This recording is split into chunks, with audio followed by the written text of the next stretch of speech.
अब question number 4 solve करते हैं डियर स्टूडेंट्स। क्वेश्चन नंबर 4 है prove that the tangent lines at the ends of a diameter of a circle are parallel. यानी हमारे पास एक circle है विद सेंटर ओ, इसमें हम एक डायमीटर ड्रा करेंगे। जैसे कि आपको पता है डायमीटर एक स्ट्रेट लाइन होती है जो पास होती है सेंटर से, तो इस डायमीटर का नाम हम ए और बी रखेंगे। क्वेश्चन के मुताबिक ये जो डायमीटर है इसके एंड्स पे हमें दो टेंजेंट्स डालने हैं, तो हम एक टेंजेंट यहाँ से ड्रा करेंगे, तो दूसरा टेंजेंट हम ऐसे ड्रा करेंगे, इसका नाम सी डी ई एफ। तो क्वेश्चन बताता है डियर स्टूडेंट्स, जो आपके पास एक सर्कल है जिसमें एक डायमीटर है ए बी, इसके एंड्स डायमीटर के एंड्स पे ए पे और बी पे हमने दो टेंजेंट्स ड्रा किए सी डी। ये हमें दिखा रहे पैरेलल होना चाहिए ई एफ को, C D parallel E F. तो ये क्वेश्चन का स्टेटमेंट है। तो चलिए डियर स्टूडेंट इसका प्रूफ लिखेंगे हम। तो सॉल्यूशन, तो हम देखेंगे डियर स्टूडेंट्स ए बी जो है वो डायमीटर है सर्कल का, तो यहाँ पे हम करेंगे let A B B A diameter of a circle. A B जो ये हमने डायमीटर रखा है सर्कल का, C D and E F, C D और E F are two tangents.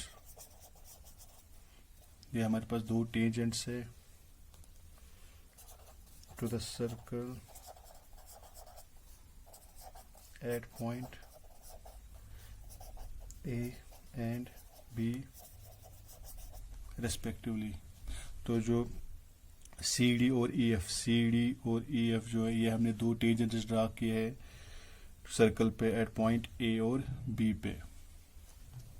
तो डियर स्टूडेंट्स जैसे कि हमें पता है सेंटर से जो हम डिस्टेंस ड्रा करेंगे टेंजेंट पे, जो है रेडियस जो हम ड्रा करेंगे इनके बीच में एक रिलेशनशिप होती है टेंजेंट और रेडियस के बीच में, ये बनाता है यहाँ पे 90 degree.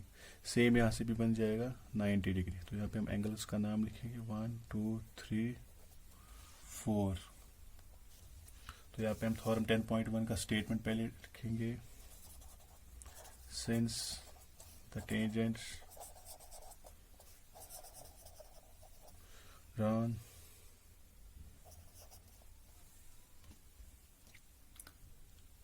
at any point of a circle is perpendicular to the radius through the point of contact,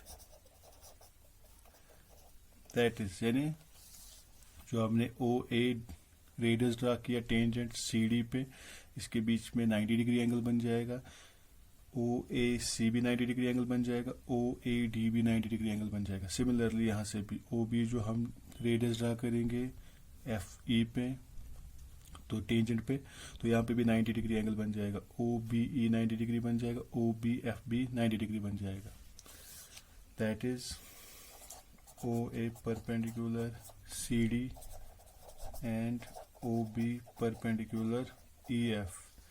Therefore, angle OAC equal to 90 degree, angle OAD equal to 90 degree, angle OBE equal to 90 degree, and angle OBF equal to 90 degree. जैसे कि dear students हमें पता है अगर हमारे पास दो lines parallel होती है और बीच में हम एक लाइन ड्रा करेंगे, यानी इस लाइन को हम बोलते हैं ट्रांसवर्सल लाइन, जो यहाँ पे एंगल्स बन जाते हैं, जैसे angle 1, angle 2, angle 3, angle 4। Angle 1 और एंगल 4 ये होते हैं alternate interior angles. Similarly angle 2 और एंगल 3 ये भी है alternate interior angles.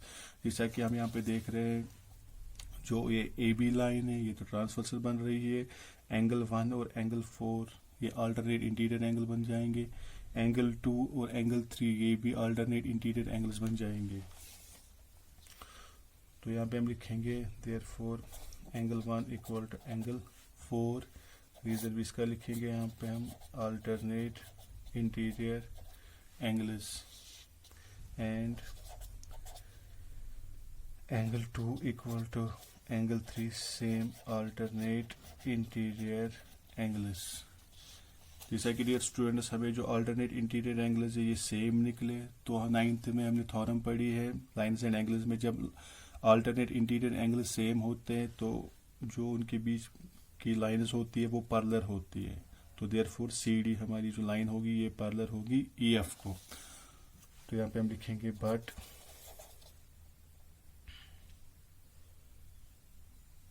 these are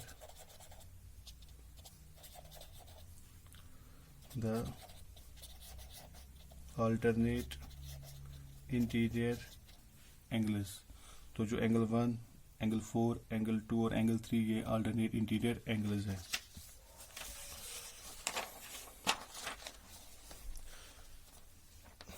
and we know that when alternate interior angles are same then lines are parallel।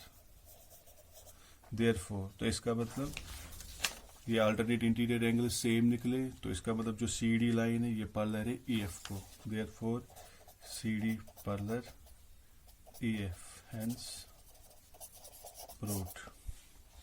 Thank you.